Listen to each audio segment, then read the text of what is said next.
केरवा के पात पर उगेलन सूरज देव झाके झुके। केरवा के पात पर उगेलन सूरज देव झाके झुके।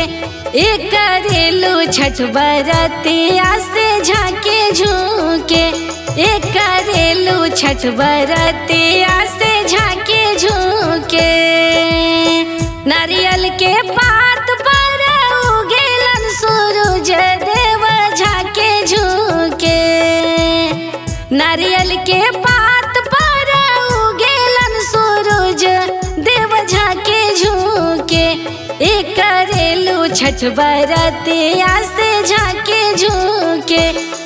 करेलू छठ बरतिया से झाके झुके।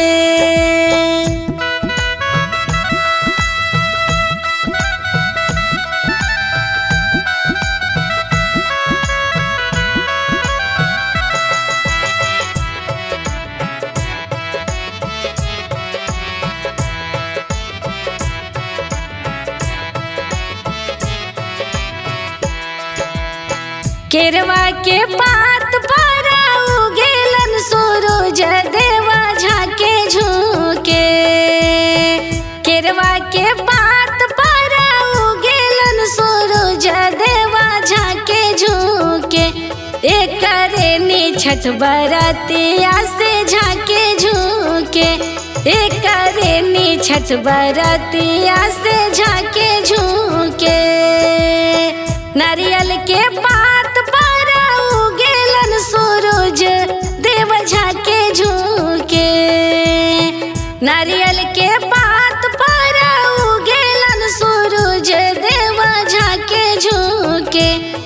करेनी छठ बरतिया से झाके झुके। करेनी छठ बरतिया से झाके झुके।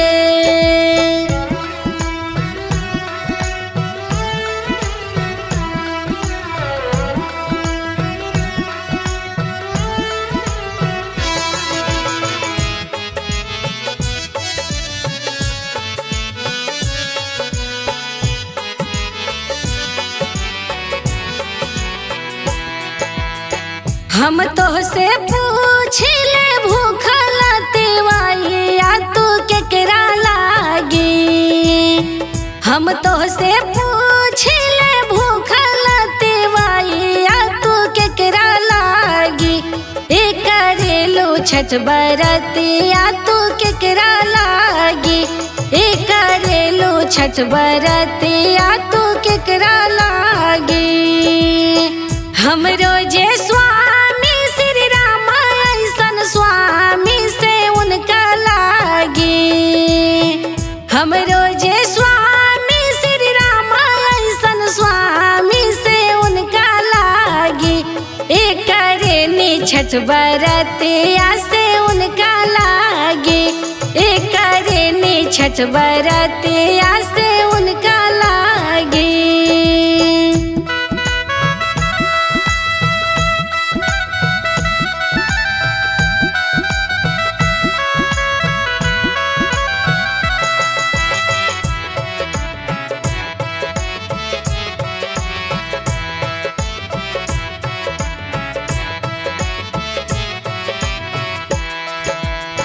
हम तो से पूछले तिवाई तू केकरा लागी।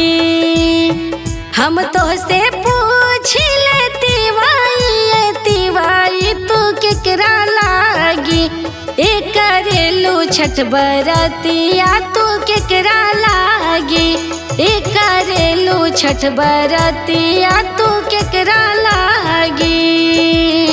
हम रोजे बेटा लवकुश ऐसन बेटावा से उनका लागी। हम रोजे बेटा लवकुश ऐसन बेटावा से उनका लागी। करेनी छठ बरतिया से उनका लागी। करेनी छठ बरतिया से उनका लागी।